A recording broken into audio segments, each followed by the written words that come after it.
I think we have to start with the obvious, and that is the pandemic and work practices. First of all, starting with you, Ms. Masood, are you able to share how you fared during the pandemic lockdown and how it's been for you since there's been some reopening?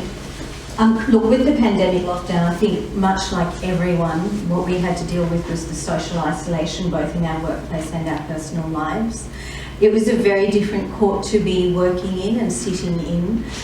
The way the Magistrates Court approached the pandemic was that we were split into two teams in each court. We would have 1 week in court physically, 1 week online. The idea being then that the teams wouldn't cross-infect if something happened. And it was a very, very different experience. I'm based at Sunshine Magistrates Court. There's 9 of us there. We used to see each other every day, so even on the weeks that you were in court, you saw a smaller number of people. The courtroom that you were in was completely different. We had a prosecutor and everyone else was on a video link. You didn't have the normal hive of activity of litigants and lawyers that you ordinarily have. Online court, of course, is a completely different story. It's a very different way to run court. But it was something that we had to do, and I think we did quite successfully. And it was very good to be able to keep the wheels of justice turning on our more urgent matters. We lost a bit of flexibility in terms of how we ran things. You don't have the organic interactions that practitioners and prosecutors and registry staff do when they're in court. So it was very challenging. It was trying to learn a whole new way of operating.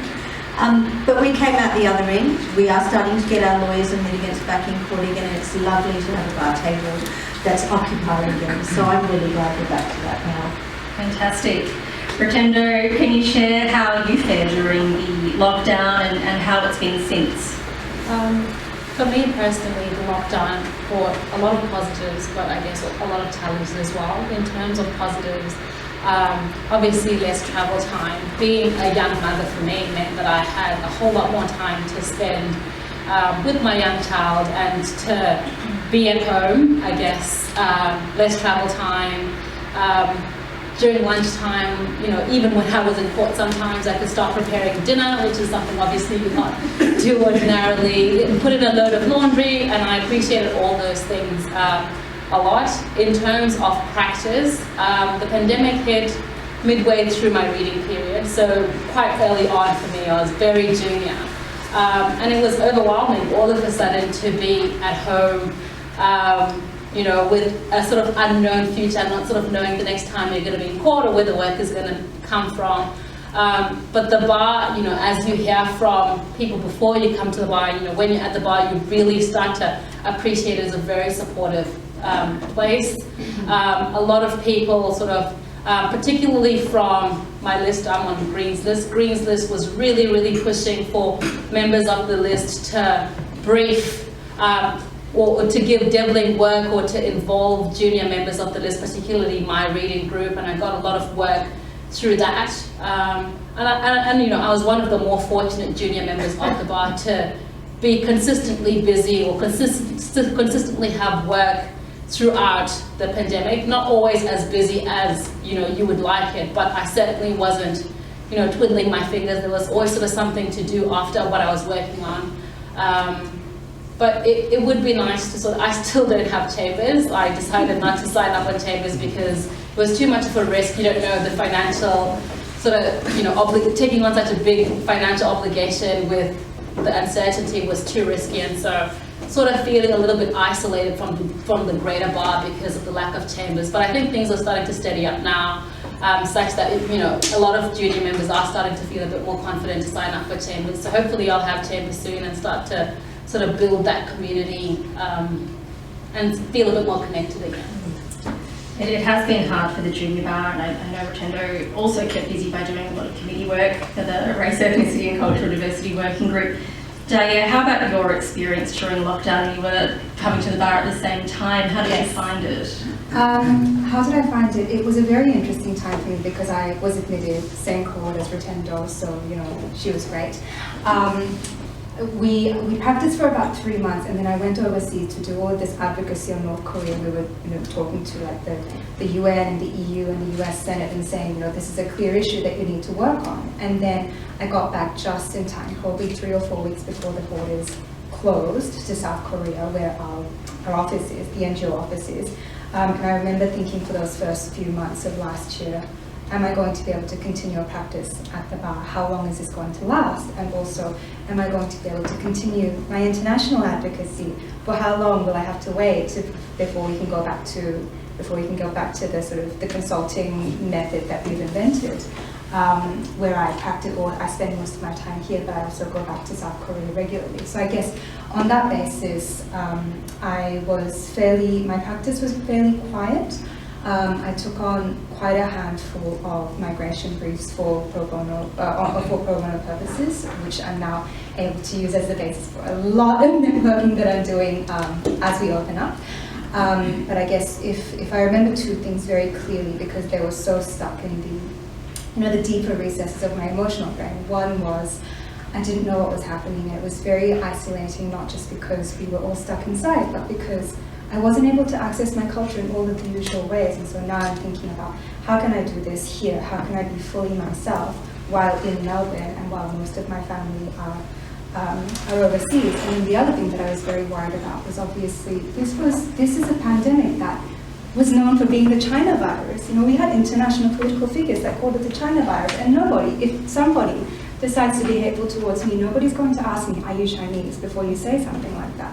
And so I remember just walking around feeling very, very scared. I remember going into court and video conferencing, for example, self-represented litigants, thinking, what are they going to say to me? So I remember those things very, very clearly. Very tense time. And Daye, just following on from that observation, from a diversity perspective, do you think that the way we were working and we are working now has it been impacted? Has it encouraged inclusion, or is the bigger danger perhaps leaving people behind? Two things happened. So again, rule two. So one is that I think because of the inherent uncertainty of when we might see lockdowns ease, I think people retreated into their usual communities, into their families, into their friends, and into those members of the bar that they were already familiar with. And so having come to the bar very recently and not having practiced before, I didn't know that many people where I could say, hey, I'm looking for some deadline work, or can we have a Zoom catch up and we can tell each other what's going on. And I'm a natural introvert. I'm a functional extrovert. So that was a very difficult. Thank you for laughing. That was all the functional introverts laughing. Great. Lovely. So please come and talk to me. So I think that was one difficulty. The other thing that I realized was obviously I'm already at the bar. This is a career for life, and whatever I do with it, I can build something out of it that makes sense to me and is valuable to me.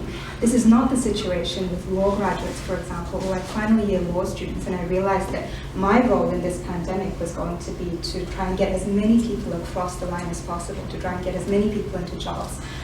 4 for 4. I am 4 for 4. If you want tips on mentoring, I am right here. Thanks, Daye. Your Honour, Ms. Masood, do you have a view on how the pandemic might have affected diversity and inclusion? Are we more inclusive or less inclusive? I guess my perspective is very different, because obviously I'm not a new barrister starting in a very new profession. And my perspective was of the litigants that were appearing before us in court.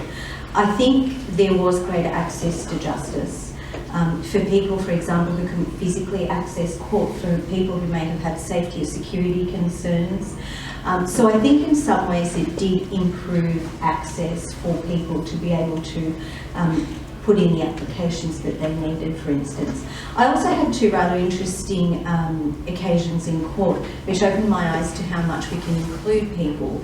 A few months ago I was sentencing someone who was a Chinese national, and I looked up on the screen and his mother had linked in, but she linked in from China for the purpose of the sentencing hearing. So I thought it was actually fantastic. It's not a moment to be celebrated, obviously, that your son's being sentenced, but for her to be able to be present and to be able to witness that, I think was a fantastic thing. Similarly, I had another accused who'd been deported to not Northern Ireland, but to Ireland, and he still had an outstanding criminal matter before the Magistrate's Court, so he linked in from Ireland for the purpose of his hearing.